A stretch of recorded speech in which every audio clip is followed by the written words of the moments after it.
अबे ओ बुढ़िया, पॉट के प्राइसेस बताइयो। क्या कहा आपने? बुढ़िया? अरे मैं आपको बुढ़िया कहाँ से लगती हूँ? आपको तमीज नहीं है बड़ों से बात करने की? किस तरीके से बात कर रही हैं आप मुझसे? अच्छा, अब मैं एक अधेड़ उम्र की औरत को अगर बुढ़िया नहीं बोलूंगी तो क्या बोलूंगी? हाँ, ओ एक सेकेंड, लगता है आंटी जी को ना मेरी बात का बुरा लग गया। बुढ़िया नहीं बोलती हूँ, आपको मैं प्यार से इज्जत के साथ दादी अम्मा कहती हूँ। अब चलेगा आपको? अब बताओ प्राइसेस। अम्मा जी। अम्मा पॉट के प्राइसेस बताओ। अरे कितने बदतमीज हो आप दोनों। आप दोनों को बिल्कुल भी तमीज नहीं है कि बड़ों से किस तरीके से बात की जाती है। अरे माना मैं तुम दोनों से उम्र में बहुत बड़ी हूँ, पर इसका मतलब ये नहीं है कि मैं अधेड़ उम्र की हो गई। अच्छा एक बात और बताओ, तुम्हें कोई भी अपने से उम्र में बड़ा दिखता है तो तुम उसको बुढ़िया करके ही बात करते हो? यही संस्कार है क्या तुम्हारे? अगर तुम दोनों को तुमसे उम्र में छोटे अंकल आंटी बोलेंगे तो तुम लोगों को कैसा लगेगा? हाँ, मुझे तो लग रहा है तुम्हारे घर वालों ने ना तुम्हें संस्कार ही ऐसे दिए। तमीज से बात करूं मैं तुझसे? हाँ, तमीज से बात करूं मैं तुझ जैसी औरत से जिसकी औकात भी नहीं है मेरे सामने खड़ी होने की? ज्यादा बकवास मत कर, समझी? चुपचाप से तेरे से पॉट के प्राइसेस पूछे थे, सिर्फ उतना बता मुझे। और तेरी हिम्मत भी कैसे हुई मेरे परिवार पर जाने की? हाँ, अब तुझ जैसे घटिया लोग बताएंगे क्या हमें कि संस्कार क्या होते हैं, किससे कैसे बात की जाती है? तेरा जो काम है ना, चुपचाप वही कर। ये अपना जो दुकान संभाल रही है ना, गमले वगैरह बेचने का, चुपचाप यही कर। पॉट के प्राइस बता। आपकी हिम्मत कैसे हुई मेरे ऊपर हाथ उठाने की? आपको शर्म नहीं आती अपने से बड़े को मारते हुए? और कब से आपने रट लगा रखी है पोर्ट के प्राइस बताओ, पोर्ट के प्राइस बताओ। अरे मैं कोई दुकानदार हूँ जो पोर्ट के प्राइसेस बताऊं? और हाँ, जो आपने मेरे ऊपर अभी हाथ उठाया ना, उसके लिए मुझसे अभी के अभी माफी मांगो, नहीं तो आपको नहीं पता कि आप दोनों के साथ क्या होगा। मैंने बोला मांगो माफी। विभू, देख रहे हो, अम्मा जी नाराज हो गई और ये चाहती हैं कि हम इनसे माफी मांगे। बेटा तेरी औकात है कि मैं तुझसे माफी मांगू? और हाँ, तुझे तो पता भी नहीं है कि मैं कौन हूँ। जब तुझे पता चलेगा ना कि एक्चुअली में हम लोग हैं कौन, तो तेरे पैरों के नीचे से जमीन ना खिसक जाए तो मेरा नाम बदल दे। खैर, तूने जो हमारा टाइम वेस्ट किया है और हमारे साथ बदतमीजी की है ना, इसके लिए अब तू हमसे माफी मांगेगी। सना सना बहन, प्रॉब्लम क्या हो गई ना कि बेचारी का ईगो हर्ट कर दिया हमने। अब बेचारी यहाँ पे ये पॉट वोट बेचने का काम करती है। आज कहीं बन ठन के किसी भंडारे में जा रही होगी ये साड़ी पहन के, इसको अमीरी की फील लेनी होगी। अब हमने आके इसको इसकी औकात दिखा दी, तो इसलिए इस बेचारी को बहुत बुरा लग रहा है। और देखो ना, इसने हमें धमकी दे दी, ये अपने पॉट समाज वालों को बुला लेगी, फिर सारे मिलके हमें मारेंगे। मुझे बहुत डर लग रहा है। सना सना एक काम करो ना, इसको जरा बता दो कि तुम हो कौन, तुम किसकी पत्नी हो और इसके साथ क्या हो सकता है। फिर शायद ये थोड़ी सी लिमिट में आ जाए, अपनी औकात में आ जाए, फिर हमसे माफी मांग ले। बताओ जरा इसको, बताओ। कोई बात नहीं, बता देते हैं इसको भी। मेरे जो हस्बैंड है ना, वो यहाँ के कलेक्टर के पीए हैं। पीए समझती है ना? बता देती हूँ, असिस्टेंट। और अगर मैं चाहूँ ना तो उन्हें कह करके तुझे डायरेक्टली कलेक्टर से डंडे पड़वाऊंगी और फिर तुझे जेल के अंदर भी करवा सकती हूँ, समझी?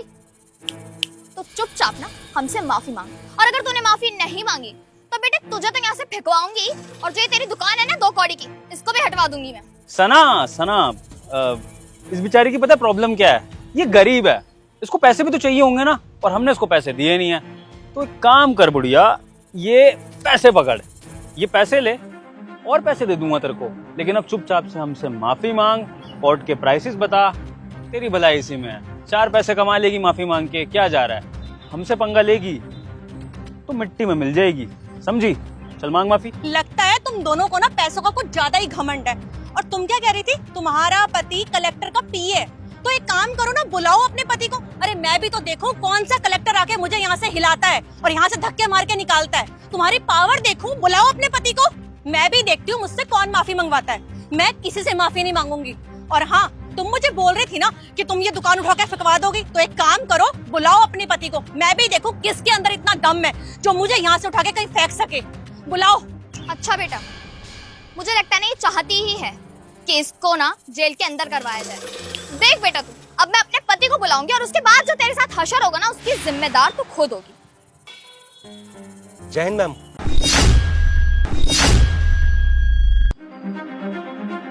सना, विभोर, तुम लोग यहाँ पर क्या कर रहे हो? एक सेकेंड, हम यहाँ पे क्या कर रहे हैं वो छोड़ो, ये बताओ कि तुम इस बुढ़िया को इतनी रिस्पेक्ट क्यों दे रहे हो? सुनो, तुम्हारा दिमाग खराब हो गया क्या? यही तो यहाँ के कलेक्टर है।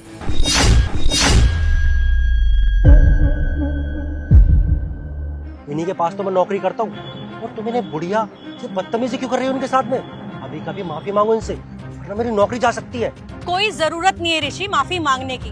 पहले ही तुम्हारी वाइफ और तुम्हारी वाइफ का भाई ये दोनों मेरे साथ बहुत ज्यादा बदतमीजी कर चुके हैं। मैं उस बदतमीजी के लिए इन दोनों को कभी भी माफ नहीं करूंगी। तुम्हें पता भी है ऋषि इन्होंने क्या किया है? इन्होंने मेरी इतनी बेइज्जती करी। कभी मुझे इन्होंने बुढ़िया बोला है, कभी ये बोला है कि तुम्हारी दुकान उठवा के फकवा देंगे, कभी ये गमला कितने का है बता, तो दुकान वाली है। इतनी बदतमीजी करी है इन दोनों ने, बता नहीं सकती हूँ। और ऋषि तुम्हारी वाइफ मुझे ये धमकी दे रही थी कि उसका पति कलेक्टर का पीए है। इसका मतलब ये तुम्हारी पोस्ट का मिसयूज करती है। ऋषि मुझे तो लगता था कि हम कानून के रखवाले हैं, पर यहाँ पर तुम्हारी वाइफ क्या कर रही है? कानून का उल्लंघन कर रही है।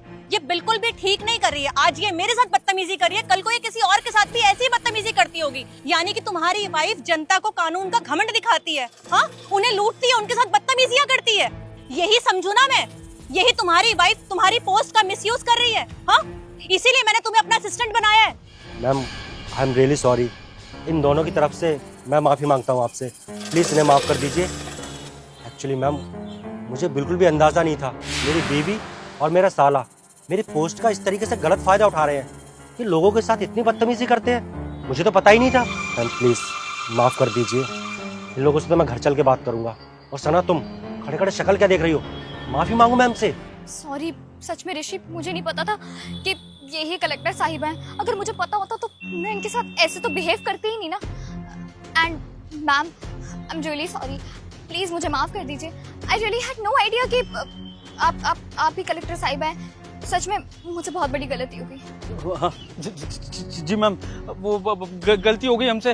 हमें क्या पता था कि आप हमारे जीजू की बॉस हो, कलेक्टर हो, वरना हम ऐसा बोलने की सोचते भी नहीं। हमारी क्या औकात आपके आगे? हम तो आपके पैर पड़ जाएंगे। आप हमारे घर चलिए, हम आपको चाय नाश्ता कराते हैं। ये जो उसको भूल जाइए प्लीज। जीजू की नौकरी पे बात नहीं आनी चाहिए। और वैसे भी पता है मैडम जी हमारी आवाज थोड़ी सी क्यों ऊंची हो गई? वो दुकानदार को देख के, दुकानदार लोग थोड़े ऐसे ही होते हैं ना, तो इसलिए ऐसे हम बात कर लेते हैं। वरना आपसे तो हमारी क्या मजाल जो हम आपसे कलेक्टर साहिबा से ऐसे बात करें। प्लीज माफ कर दीजिए प्लीज। अगर मैं कलेक्टर ना होती और कोई मामूली से दुकान वाली होती तो भी आप दोनों को किसी ने हक नहीं दिया कि आप मेरी बेइज्जती करेंगे। आपको बड़ों से बात करने की तमीज होनी चाहिए।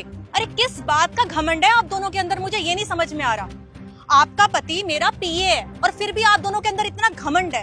हाँ, मुझे देखो, मैं कलेक्टर हूँ, फिर भी मेरे अंदर 1% भी घमंड नहीं है।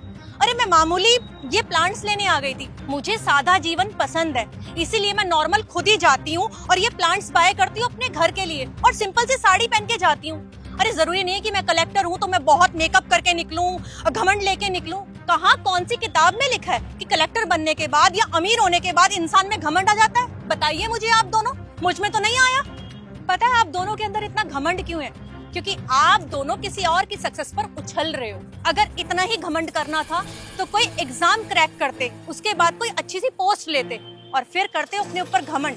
पर एक बात मैं आप दोनों को क्लियर कर देती हूँ, जो इंसान अपने दम पर कुछ बनता है ना, उसके अंदर कभी भी घमंड नहीं आता। जैसे कि आप दोनों एग्जाम्पल के तौर पे मुझे देख रहे हो। मैं भी कलेक्टर हूँ बट मेरे अंदर कोई घमंड नहीं है। मैं नॉर्मल जिंदगी जीती हूँ, वरना आपके थप्पड़ का जवाब मैं बहुत अच्छे से आपको दे सकती थी। आपके हस्बैंड वो बात बहुत अच्छे तरीके से जानते हैं। ऋषि, मैं बस आपसे यही कहना चाहूंगी कि टाइम रहते अपनी वाइफ को और वाइफ के भाई को संभाल लीजिए, नहीं तो कल को बात आपकी नौकरी पर ना आ जाए। जी मैम, आप जो कह रही हैं मैं समझ चुका हूँ और मैं आगे से याद रखूंगा ये लोग दोबारा कभी ऐसी गलती फिर ना करें। और मैं आपसे वादा करता हूँ कि ये लोग ऐसी गलती दोबारा फिर कभी नहीं करेंगे। और अगर इन लोगों से कभी या मेरी फैमिली से किसी से भी ऐसी गलती होती है तो मैं खुद रिजाइन करूंगा, लेकिन अपनी पावर का किसी को भी मिसयूज नहीं करने दूंगा। प्लीज मैम माफ कर दीजिए। और सना तुम लोगों से तो मैं घर पे बात करूंगा।